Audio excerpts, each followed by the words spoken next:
Imagine a place where you can build literally anything. I'm talking a dirt hut to survive your first night, all the way up to a fully functional computer, one built out of redstone dust that can actually run code inside the game. It is the ultimate sandbox. But what happens when that sandbox becomes so big, so influential, that it spills over into Hollywood award shows, when it creates its own complex laws of biology and physics that millions of people just memorize? And this is when the panic sets in. It suddenly goes dark. That is exactly what we're unpacking today. We're doing a deep dive into Minecraft, but not just as a video game. I mean, if you're listening to this, you probably know how to punch a tree. We are looking at it as this massive cultural juggernaut that is, well, it's arguably blurred the lines between digital and physical reality. I've got a stack of really fascinating sources here today. Everything from box office analysis and some really weird Golden Globe controversies, all the way to a deep catalog of game mechanics and some pretty intense reports on server outages. And the mission today is to connect these dots. We're going to go from the red carpet to the crafting table, and finally into the server room to see what happens when the lights go out. So grab your pickaxe, or maybe just a comfortable seat, and let's get into it. First up, I want to talk about this really interesting, slightly awkward moment that happened during the 2026 Golden Globes.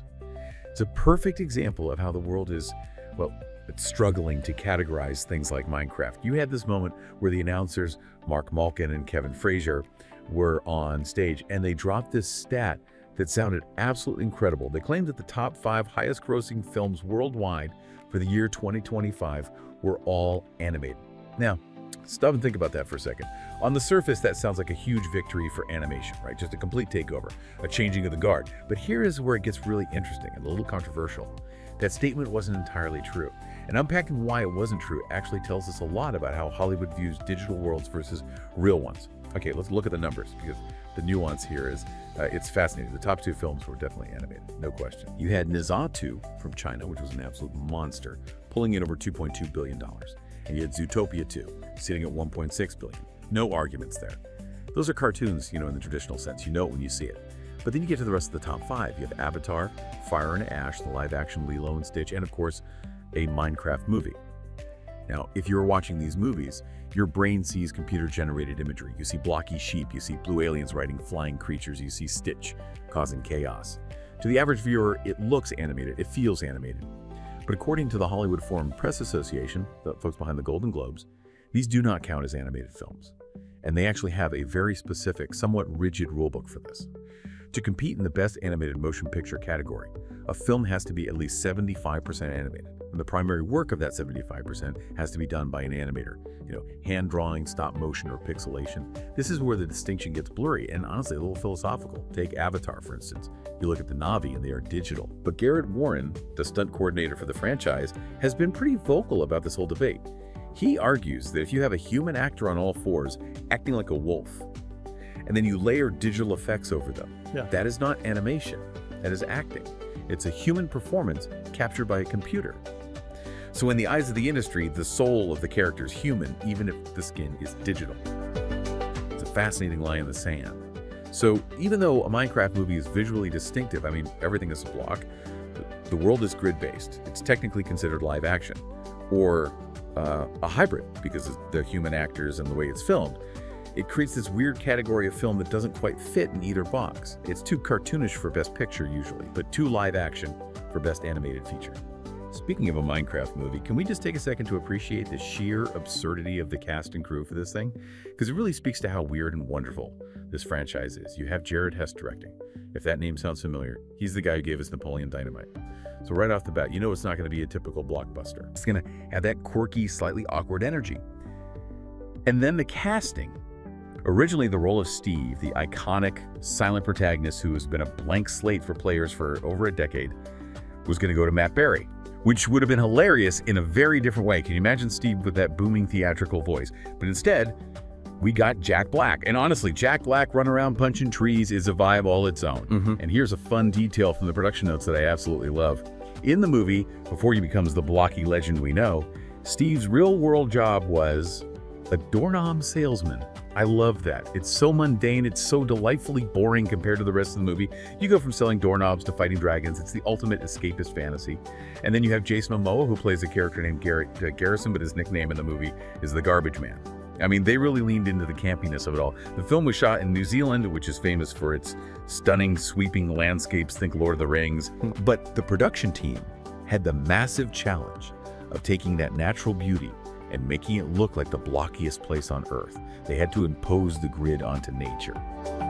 They also threw in some really touching tributes that show they understand the community. There's a pig wearing a crown in the background of one scene, which is a nod to Technoblade, the legendary Minecraft YouTuber who passed away. It's a small detail, but for fans it hits hard.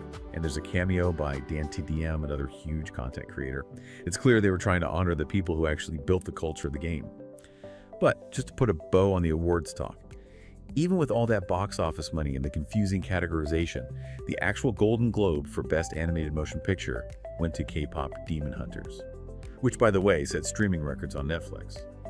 So while Minecraft was dominating the box office conversation and creating this category confusion, the awards went to a massive streaming hit. It just goes to show that the landscape of entertainment is shifting in every direction at once.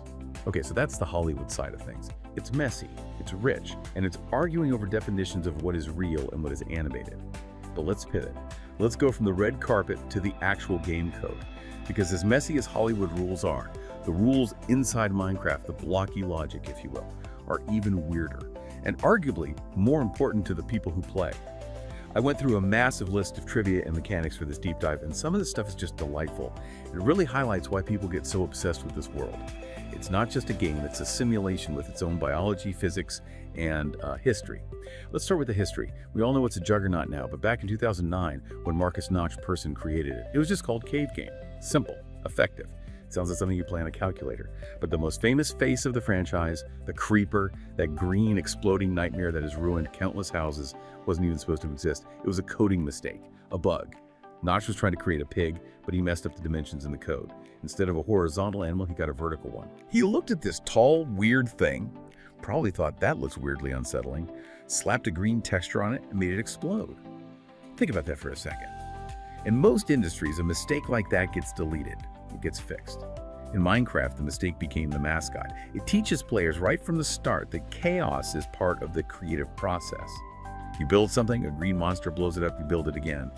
And the biology of the mobs, the creatures in the game, is fascinatingly specific. It has evolved over 15 years into something really complex. Take the Enderman. These are the tall, dark figures that teleport around and steal blocks. Did you know the collective noun for a group of Endermen is a haunting? That is genuinely creepy. It adds this whole layer of horror lore to the game. And the sounds they make. It's not just random alien noise, it's actually distorted human speech, played backwards or slowed down. So when you hear an Enderman, you're hearing a warped reflection of yourself. That's deep for a game about stacking blocks. Any of the animals. The developers have actually tried to program in some real-world logic, sometimes with funny results. If you feed raw cod to a dolphin, it's programmed to lead you to buried treasure or a shipwreck. It's like a little quid pro quo with the local wildlife. But, and this is a big PSA for anyone listening who might be a parent or just an animal lover, do not apply Minecraft's logic to real life, and conversely, the developers had to learn not to apply all real-world logic to Minecraft. For example, originally you could feed parrots cookies in the game. It seems cute. But in real life, chocolate is toxic to birds. The developers realized, wait, we have millions of kids playing this? We don't want them feeding Oreos to their parakeets, so they changed the code. Now, if you feed a parrot a cookie in Minecraft, it is harmful. It poisons them. They turned a mechanic into a safety lesson. And then there are the phantoms. These are flying monsters that swoop down and attack you from the sky. But here's the kicker. They only appear if you, the player, haven't slept in a bed for 3 in-game nights. It's literally a game mechanic that punishes you for insomnia. The game is telling you, go to bed, or the nightmares will become real. I feel like there's a life lesson there somewhere about self-care. Let's talk about the physics for a second, because Minecraft physics is basically a meme at this point. It's a world where gravity only applies to sand and gravel and trees can float in midair. But the machinery, the redstone, has rigid laws. Take pistons. These are mechanical blocks that push things, but they have very specific limitations. A piston can push a maximum of 12 blocks in a row. If you add a 13th block, the whole machine jams. It just stops. It's like a universal constant. Light speed is 299,000 kilometers per second. Piston push limit is 12 blocks. And they cannot push obsidian. Obsidian is this immovable object. Mostly. Speaking of obsidian, it's essential for creating portals to the Nether, basically the Minecraft version of hell. But here is one of my favorite physics quirks. If you try to sleep in a bed while you're in the Nether, The bed explodes. It doesn't just give you an error message saying you can't sleep now, it violently detonates. The game is essentially saying this is not a place of rest, this is a place of fire. It forces you to stay on edge, and the attention to detail in the farming mechanics is wild. Sunflowers in Minecraft, they always face east. Always. You can actually use them as a navigational tool if you get lost and don't have a compass. Just look at the sunflowers. It's like nature's GPS hard-coded into the game. The survival aspect comes down to hunger points. You're running around jumping, building, you get hungry. The best food to restore those points, steak. Simple, carnivorous efficiency. You want to build a castle. You eat a cow. It's primitive, but it works. But all of this, the farming, the mining, the surviving, usually leads to the end. Literally, the dimension called the end. That is where the boss lives. The Ender Dragon. To get there, you need Eyes of Ender to activate a portal. It's this whole ritualistic progression. You start by punching a tree, and you end by hopping dimensions to fight a dragon. The scope of progression is insane, and within this game, there are sounds that have really specific humble origins. The Ghast is this giant floating ghost-like jellyfish that shoot fireballs in the nether. It makes these terrifying high-pitched shrieks.